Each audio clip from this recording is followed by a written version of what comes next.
यह कहानी एक ऐसे भारतीय जासूस की है जिसने अपना नाम, धर्म, पहचान, यहां तक कि अपना अतीत भी बदल लिया। दुश्मन मुल्क की फौज के भीतर घुस गया, भारत के लिए कई संवेदनशील जानकारी इकट्ठा किया और अंत में गुमनामी की काली अंधेरी रात में कहीं खो गया।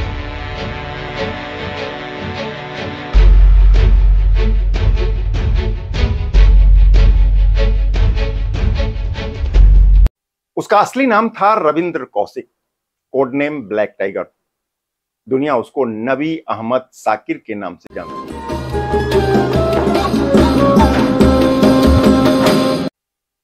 नमस्कार, आप देख रहे हैं अंजुमन। मैं हूं कौशलेंद्र झा। थिएटर से थ्रेटर तक अंजुमन में आज की कहानी रोचक है और रोमांचक भी। यह कहानी जासूसी की दुनिया से जुड़ी है। इसमें रहस्य है, राज है और खौफ भी। आप अंत तक हमारे साथ बने रहिए। कहानी अच्छी लगे तो लाइक और शेयर कर दीजिए। चैनल को सब्सक्राइब जरूर करिए ताकि इस तरह की जानकारी निर्बाध गति से आप तक पहुंच सके।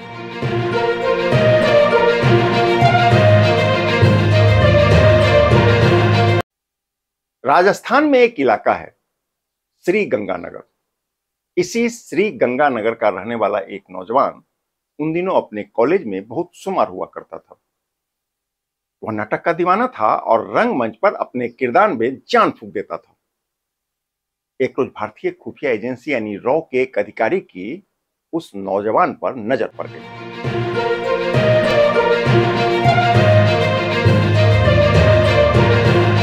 आरंभिक फॉर्मेलिटी के बाद जल्दी ही उसका चयन हुआ। 2 साल तक ट्रेनिंग हुई। इस दौरान उसने उर्दू जुबान की महनियां सीखी, इस्लामी रस्म रिवाज और पाकिस्तानी तौर तरीके सीखे, बॉडी लैंग्वेज, लिखावट, यहां तक कि मेडिकल सरकमसाइज यानी कि खतना वगैरह, ताकि पहचान का कोई भी सिरा पीछे न रहे।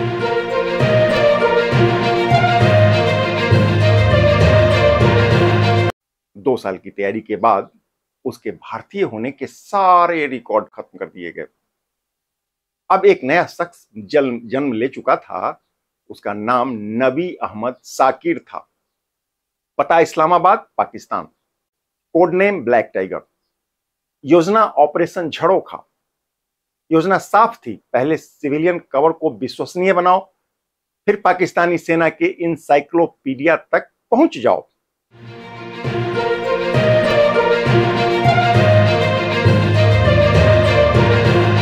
पाकिस्तान पहुंचते ही नबी अहमद ने कराची यूनिवर्सिटी में दाखिला ले लिया।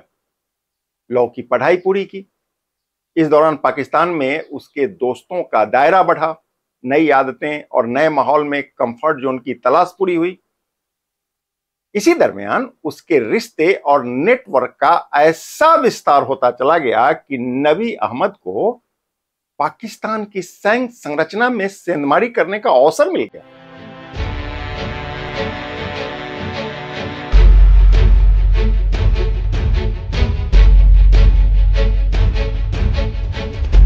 नबी अहमद साकिर पाकिस्तानी आर्मी के मिलिट्री अकाउंट सिस्टम में कमीशन ऑफिसर बन गया।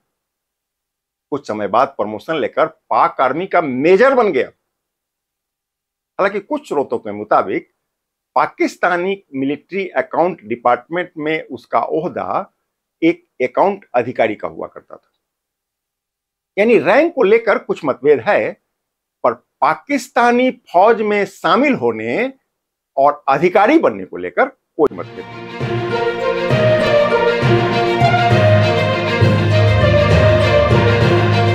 यह ऑपरेशन एक दिन की सनक नहीं थी।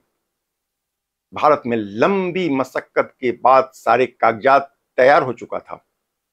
शहर, स्कूल, कॉलेज, रिश्तेदार तक की पूरी जानकारी मुकम्मल होते ही ऑपरेशन आरंभ हो गया।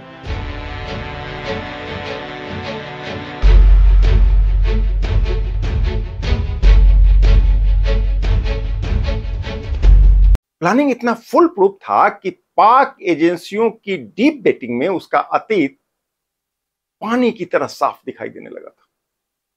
दूसरा यह कि स्लो बर्न एंट्री होना था। इसके लिए पढ़ाई और सिविल कवर देने की योजना थी ताकि किसी को भी शक न हो।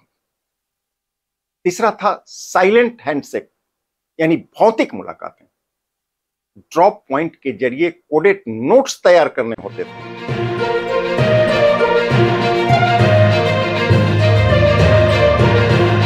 डबल लाइफ को असली बनाने के लिए निजी जीवन को ऑन स्क्रिप्ट किया गया। स्थानीय रिश्तेदार बनाए गए। शादी और पिता बनने तक की फॉर्मेलिटी को पूरा कर दिया गया ताकि शक को हमेशा नॉर्मल लाइफ का सहारा मिल सके। यह कवर स्टोरी काम कर गई और नबी अहमद को पाक सैन्य दस्तावेज, सेना के मूवमेंट और तैनाती के पैटर्न की एक्सेस मिल गई। एक ऐसी इनसाइड इंटेल जिसने कई मौकों पर भारतीय जवानों के लिए बहुत मददगार साबित हुआ। गुप्तचर दुनिया की सबसे बड़ी विडंबना यह है कि आपके सबसे मजबूत कड़ी महज एक चूक की वजह से कई बार सबसे कमजोर कड़ी बन जाती है। ब्लैक टाइगर के साथ भी ऐसा ही।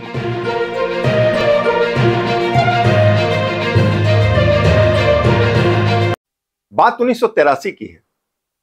एक कनेक्ट मीटिंग होनी थी जहां एक नया भारतीय ऑपरेटिव को ब्लैक टाइगर से संपर्क करना था।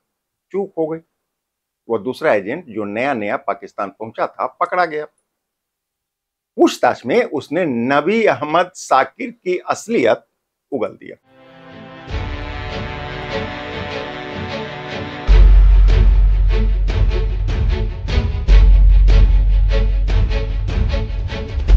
इसके बाद जो हुआ वह प्रत्येक डीप कवर का अंजाम होता है। घर के भीतर से ही नबी की गिरफ्तारी हो गई। महीनों की पूछताछ और टॉर्चर की असहनीय पीड़ा। अंजाम सभी को पहले से मालूम है।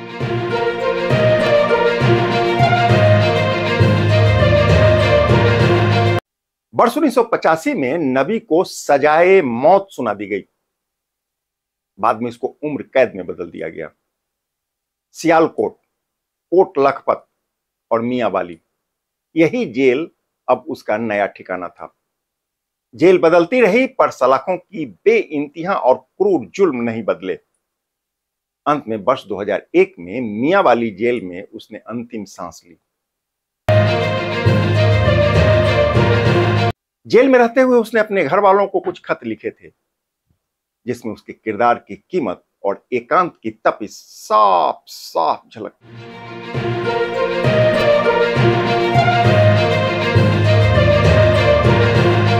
कहते हैं जासूसी की दुनिया में ग्लोरी अक्सर फाइलों के भीतर दफन होकर गुम हो जाती है। रविंदर कौशिक की कहानी भी आज बहुत कम लोग जानते हैं, पर यह तय है कि उस युवा रविंद्र कौशिक ने दुश्मन के आंगन में बैठकर भारत को जो रणनीतिक बढ़त दिलाई, उसको याद रखना आज हम सभी भारतीयों का पुनीत कर्तव्य है। उसने अपना घर, अपनी पहचान, अपना नाम, सब कुछ दांव पर लगा दिया। किसके लिए? सोचिए जरा। वो अंत तक एक किरदार बना रहा। किसके लिए? अपने इसी अदम्य साहस और बलिदान के लिए उसे ब्लैक टाइगर कहा गया। वह वास्तव में एक टाइगर था। हालांकि आज की युवा पीढ़ी के लिए रविंद्र कौशिक सिर्फ और सिर्फ एक किंवदंती बनकर रह गया। केकेन का प्रयास है कि अपने असली हीरो से आपको परिचय कराते रहे। केकेन अपने इस महान बलिदानी को सैल्यूट करता है।